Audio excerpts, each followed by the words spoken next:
Hello friends, Jamia Millia Islamia university के non teaching staff से related मैंने कई वीडियोस डाली हैं जिसमें प्रैक्टिस सेट भी है और सिलेबस के बारे में डिस्कस किया है और जामिया से रिलेटेड कुछ क्वेश्चंस मैंने कवर कराए हैं। जिसके कमेंट बॉक्स में कुछ कमेंट्स आए हैं जो मुझे लगा कि लोगों के जेन्युइन डाउट्स हैं, तो वो मैंने शॉर्ट लिस्ट किए हैं। एक ये हम उनके भी वन बाय वन सबके कमेंट्स लेते हैं और उनके सबके आंसर देंगे। तो चलिए, अगर आपने अभी तक चैनल को सब्सक्राइब नहीं किया तो सबसे पहले चैनल को सब्सक्राइब कर लीजिए। सबसे पहला हम कमेंट लेते हैं। यहाँ पर केशर मुवाल हुदीद का एक कमेंट आया है, भैया कौन सी भर्ती का आया है, 2025 वाला है क्या? मतलब कि ये पूछना चाह रहे हैं कि ये जो एडमिट कार्ड आया है, एग्ज़ाम की डेट जो अनाउंस की गई है, अभी एग्ज़ाम होने वाला है, वो कौन सी वैकेंसी का, ये जानना चाह रहे हैं अभी कौन सी वैकेंसी का एग्ज़ाम होने वाला है। तो मैं आपको ये एक डाउट क्लियर करना चाहता हूँ कि 2019 से ये वैकेंसी चल रही है, बार बार ये वैकेंसी कैंसिल की गई है और एक दो साल के बाद फिर से इन्होंने नोटिफिकेशन निकाला जामिया मिल्लिया ने, फिर एप्लीकेशन फॉर्म लिए। जिन लोगों ने 2019 में एप्लीकेशन फॉर्म ऑलरेडी फिल किया हुआ था, उन लोगों को दोबारा से उसकी फ़ीस जमा करने की आवश्यकता नहीं थी, तो उन्होंने ये जमा कर दिया, एप्लीकेशन फॉर्म भी फिल हो गया 2019 वालों ने जा करके दोबारा से। फिर क्या हुआ, फिर दोबारा से वैकेंसी इन्होंने कैंसिल कर दी। उस वैकेंसी को जो भर्ती दोबारा से निकाली थी 2019 से, बाद में दोबारा इन्होंने एप्लीकेशन फॉर्म फिल लिया था, उसको कैंसिल किया। फिर तीसरी बार फिर से उन्होंने नोटिफिकेशन निकाला, सभी से एप्लीकेशन फॉर्म मांगे।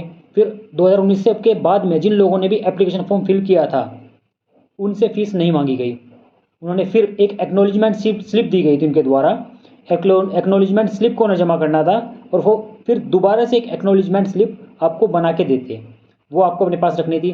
फिर उसके बाद 2025 में फिर से इन्होंने नोटिफिकेशन निकाला, जामिया मिल्लिया इस्लामिया यूनिवर्सिटी ने नॉन टीचिंग स्टाफ के लिए, एलडीसी के लिए, असिस्टेंट के लिए, एमटीएस के लिए नोटिफिकेशन निकाला। फिर से सभी लोगों ने फिर से वही प्रोसीजर किया। एक्नॉलेजमेंट जिन लोगों ने संभाल के रखा और एप्लीकेशन फॉर्म जाके वहाँ पे सबमिट कर दिया, तो उन्हें फिर से जा कर के फ़ीस सबमिट करने की ज़रूरत नहीं थी, सिर्फ एप्लीकेशन फॉर्म के साथ एक्नॉलेजमेंट स्लिप लगानी थी और उसके साथ आपको एक अपडेटेड एक्नॉलेजमेंट स्लिप जामिया के द्वारा प्रोवाइड करा दी गई थी। अभी डाउट क्या हो रहा है कैंडिडेट्स के मन में कि हमने जब 2019 में एप्लीकेशन फॉर्म फिल किया था, क्या हमारा भी एडमिट कार्ड आएगा? क्योंकि 2019 के बाद में उन्होंने बीच में ना जितनी भी बार भर्तियां कैंसिल हुई है, हर बार जा कर के उन्होंने क्या कहते हैं, एप्लीकेशन फॉर्म सबमिट नहीं किया और उनका एडमिट कार्ड नहीं आया। तो मैं आपको ये डाउट बिल्कुल क्लियर कर देना चाहता हूँ, जिन लोगों ने 2025 में एप्लीकेशन फॉर्म फिल किया, जो नोटिफिकेशन आया था उसके अंदर जाके फॉर्म फिल किया, उनके एक्नॉलेजमेंट उनके पास है, उन्हीं कैंडिडेट्स का एडमिट कार्ड जामिया रिलीज़ कर रहा है। पहले आपने कितनी भी बार एप्लीकेशन फॉर्म फिल किया, आपका एडमिट कार्ड नहीं आएगा, ये आपको समझ लेना है। वहाँ पर जाने की भी कोई आवश्यकता नहीं है। अगर किसी का एडमिट कार्ड नहीं आया, अगर 2025 में उन्होंने एप्लीकेशन फॉर्म फिल किया है नोटिफिकेशन में, जो कि एडवर्टाइजमेंट नंबर था 01/2025-2026 NT, डेटेड 27 जून 2025, इस डेट मतलब इस एडवर्टाइजमेंट के अकॉर्डिंग जिसने भी एप्लीकेशन फॉर्म फिल किया है उसी का एडमिट कार्ड रिलीज़ किया जा रहा है। अब मन में डाउट क्या है कि कुछ लोगों के ईमेल आईडी के थ्रू एडमिट कार्ड आ गए हैं लेकिन कुछ लोगों के नहीं आए। तो आपको परेशान होने की ज़रूरत नहीं है। अगर आपका एडमिट कार्ड नहीं आया है, आप रजिस्ट्रार ऑफिस जाइए जामिया के, वहाँ पर जा कर के आप उन्हें बताइए अपनी जो आपने जो एप्लीकेशन फॉर्म फिल किया था उसकी एक्नॉलेजमेंट स्लिप आपके पास होगी, वो उन्हें दिखा दीजिए कि मैंने एप्लीकेशन फॉर्म फिल किया था। 2025 की वैकेंसी वाला आपको दिखाना है एक्नॉलेजमेंट स्लिप, 2019 वाला और उससे उसके बाद का नहीं, 2025 वाला एक्नॉलेजमेंट स्लिप आपको वहाँ पर ले जाकर दिखा देना है उन्हें, और वो आपको एडमिट कार्ड प्रोवाइड करा देंगे। आपको डेट दी गई है नोटिफिकेशन के अंदर, इसके ऊपर मैंने एक अलग से वीडियो बनाई है, वो वीडियो आप देख लीजिएगा। क्या कहते हैं, डिस्क्रिप्शन में मैं उसका लिंक दे दूंगा, उसे आप प्रॉपर देख लीजिए कि किस डेट के कौन कौन सी डेट में आपको जाना है। एलडीसी और एमटीएस के लिए मैं ये बात कर रहा हूँ। ठीक है, आपका ये डाउट क्लियर हो गया। वहाँ पर जाकर के आप कहेंगे आपको एडमिट कार्ड मिल जाएगा, परेशान होने की ज़रूरत नहीं है एडमिट कार्ड जिसका नहीं आया। सेकंड कमेंट हम यहाँ पर लेते हैं, नौरीन शेख 1986, इन्होंने पूछा है कि सर एलडीसी पोस्ट के लिए क्या डोएक सर्टिफिकेट की ज़रूरत होती है क्या? इसमें देखो, अगर आपने एप्लीकेशन फॉर्म फिल किया होगा उसमें क्लियर मेंशन किया गया है आपके पास ग्रेजुएशन होनी चाहिए और कंप्यूटर की नॉलेज, उसके साथ 35 वर्ड पर मिनट टाइपिंग स्पीड आपको आना कंपलसरी है। जो कि क्वालिफाइंग इन नेचर है। टाइपिंग 35 वर्ड मिनट इंग्लिश की टाइपिंग अगर आपको आती है तो आप इसके लिए एलिजिबल रहेंगे। एप्लीकेशन फॉर्म का जो नोटिफिकेशन निकला था एडवर्टाइजमेंट में ये क्लियर मेंशन किया गया था। नेक्स्ट हम देखते हैं यहाँ पर उबर थूपा, क्या ऐसे कुछ नाम है। उन्होंने कहा है कि any crash course available for the LDC. देखिए क्रैश कोर्स हम कोई भी लॉन्च नहीं किया। 10 दिन में क्रैश कोर्स में आप क्या कर लेंगे। आप अभी आपको सिर्फ क्या करना है कि प्रैक्टिस सेट लगाइए। आप ज़्यादा से ज़्यादा प्रैक्टिस सेट लगाइए। प्रैक्टिस सेट हमने डिज़ाइन कर दिए हैं 1 बाय 1 आपको डेली एक एक प्रैक्टिस सेट भेज दिया जाएगा। उसका नॉमिनल चार्जेस है, हम डिस्क्रिप्शन के अंदर उसका लिंक दे दिया है। आप टेलीग्राम पर हमें मैसेज कर दीजिएगा और आपको प्रैक्टिस सेट डेली एक प्रैक्टिस सेट आपको प्रोवाइड करा दिया जाएगा। नॉमिनल चार्जेस है और एक practice set free of cost हमने यूट्यूब के ऊपर प्रोवाइड करा दिया है, आप उसको देख सकते हैं। लेकिन वो जो प्रैक्टिस सेट हमने बनाया है बहुत ईजी लेवल का बनाया है, सिर्फ आप लोगों को ये समझाने के लिए कि एग्ज़ाम का पैटर्न कैसा रहने वाला है। टफ हमने इसीलिए नहीं बनाया कि जिससे कि आप घबरा जाए, बस आपको थोड़ा सा कॉन्फिडेंस बूस्टअप हो जाए कि हाँ इस पैटर्न के हिसाब से क्वेश्चन डिज़ाइन किए जाएंगे। बस ये समझाने की कोशिश की गई है। बाकी के जो प्रैक्टिस सेट है धीरे धीरे उसके ऊपर हम लेवल बढ़ाएंगे और आपको उसको सोल्व करना है। प्रैक्टिस सेट को सोल्व करने का मैं सबसे सटीक तरीका बताता हूँ। देखिए एक चीज़ मैं बताऊँ, स्टूडेंट्स क्या गलती करते हैं तो तरीके में उस पर मैं बाद में आऊँगा। थ्योरी रटते रहते हैं, प्रैक्टिस सेट नहीं लगा के देखते। प्रैक्टिस सेट से आपकी तैयारी का पता चलता है कि आप कितने पानी में हैं। प्रैक्टिस सेट से ही पता लगता है कि आपने कितनी तैयारी की और कितनी सटीक तैयारी हुई है और आप क्या परफॉर्मेंस कर पा रहे हैं। मैं आपको ये क्लियर बताना चाहूँगा, जितने भी स्टूडेंट्स जितने भी लोग कम्पिटिटिव एग्ज़ाम्स की या किसी भी एग्ज़ाम की तैयारी करते हैं वो प्रैक्टिस सेट अगर घर पे लगा के देख रहे हैं तो 5 या 10 नंबर का फ़र्क रहता है। जितने नंबर उनके घर पे आ रहे हैं ना उतने ही नंबर एग्जामिनेशन हॉल में जो एग्ज़ाम दे के आते हैं उससे 5 या 10 नंबर आगे पीछे ही आते हैं, सेम इतने ही आते हैं। तो उससे बेहतर ये है कि एग्जामिनेशन हॉल के अंदर गलतियां करने से बेहतर है कि आप घर पे वो गलतियां करो और उन गलतियों को सुधार लो। जितने ज़्यादा से ज़्यादा प्रैक्टिस सेट लगाओगे आप अपनी गलतियों को समझोगे, उसको पकड़ोगे और गलती सुधारोगे। एग्जामिनेशन हॉल के अंदर आपको गलती सुधारने का मौका नहीं मिलेगा, वो मौका मिलता है प्रैक्टिस सेट जब आप घर पे लगाते हैं। घर पे लगाएंगे, आपकी क्या कमियां रही हैं उन कमियों को सुधारेंगे। सुधारने के बाद वो गलतियां आप एग्जामिनेशन हॉल में ना करें, इसलिए प्रैक्टिस सेट डिज़ाइन किए जाते हैं। अगर आपको सिलेक्शन लेना है, ये मैं आपको एक बहुत ही सटीक चीज़ बता रहा हूँ, हर स्टूडेंट ये गलती करता है। तैयारी तो करता रहेगा, नोट्स रटता रहेगा, लेकिन वो प्रैक्टिस सेट नहीं लगाता। ये सबसे बड़ी गलती करता है। प्रैक्टिस सेट अगर आपने नहीं लगाए तो आप भूल जाइए एग्ज़ाम आपका क्वालिफाई होगा, क्योंकि आप रिपीटेडली गलतियाँ करते रहोगे एग्ज़ाम के अंदर और आपका सिलेक्शन नहीं होगा।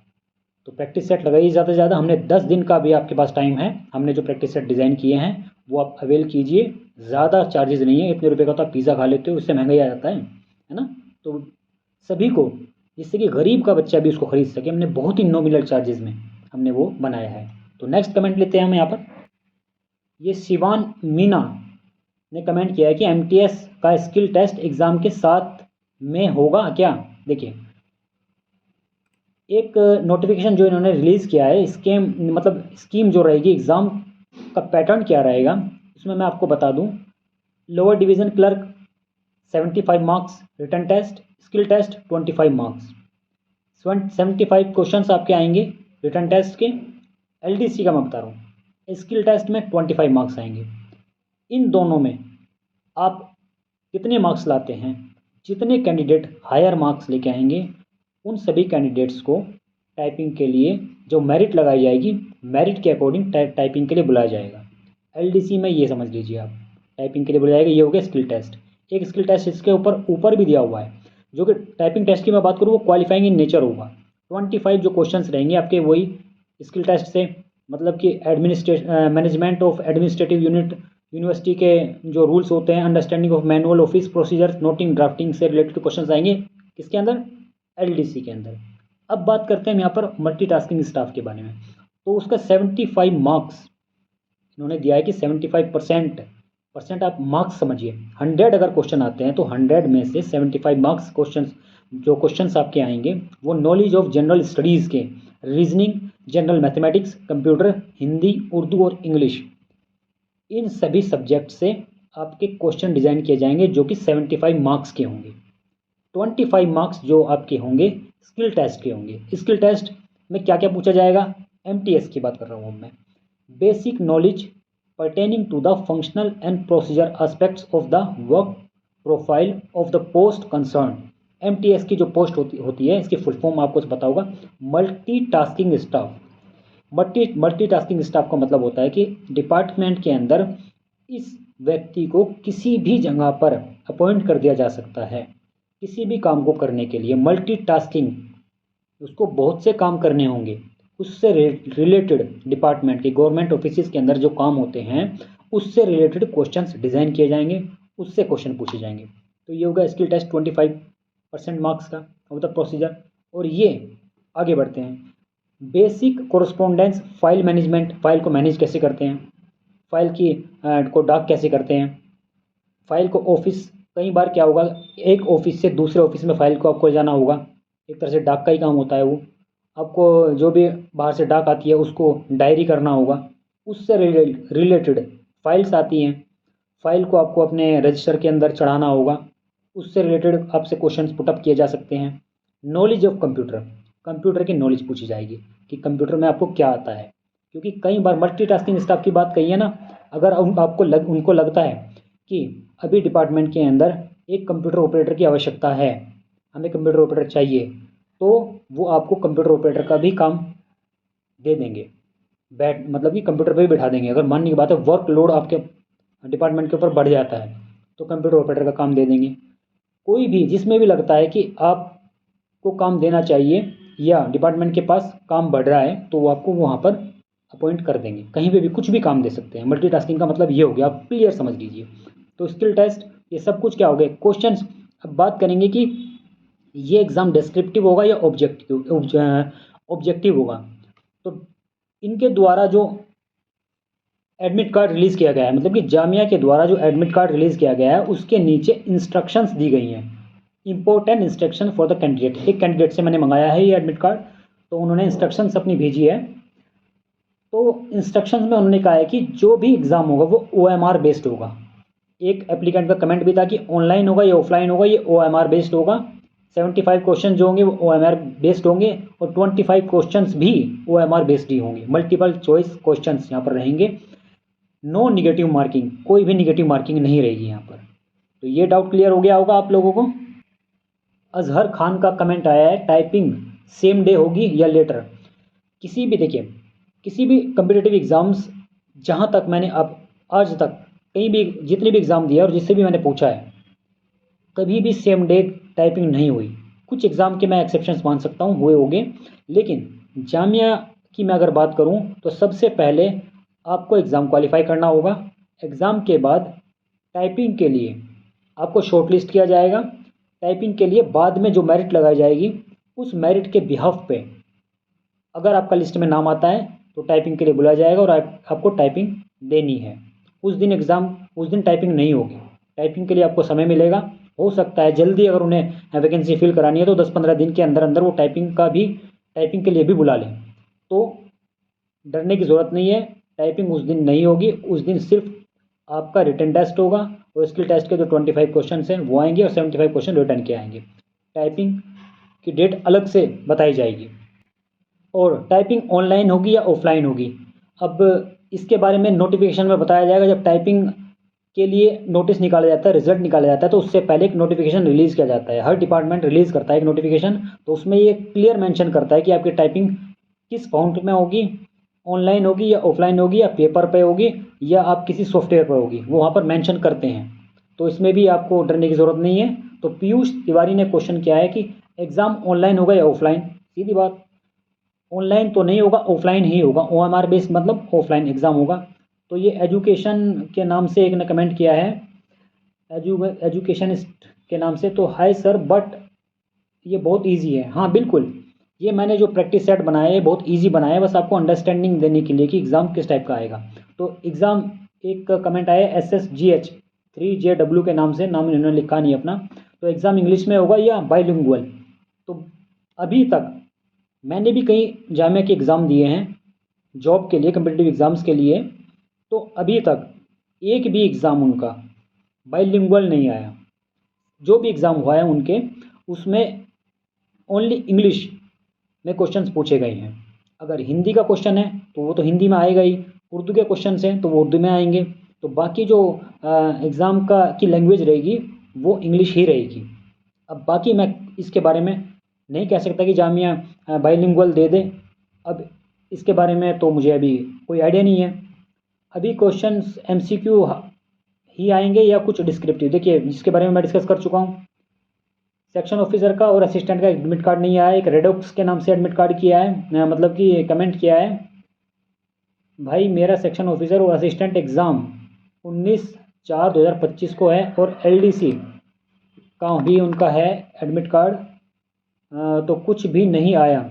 तो आपको परेशान होने की ज़रूरत नहीं है, रजिस्ट्रार ऑफिस जाइए, नोटिफिकेशन में डेट दी गई है, वीडियो लिंक में डिस्क्रिप्शन में लिंक दिया गया है, उस वीडियो को देखिए।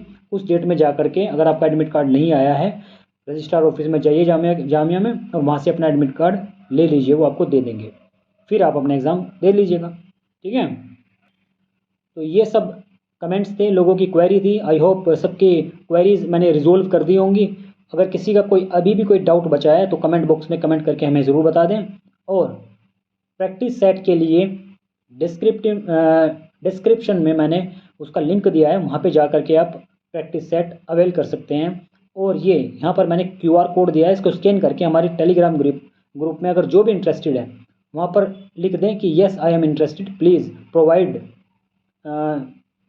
प्रैक्टिस सेट के बारे में आप हमारे से क्वेरी ले सकते हैं।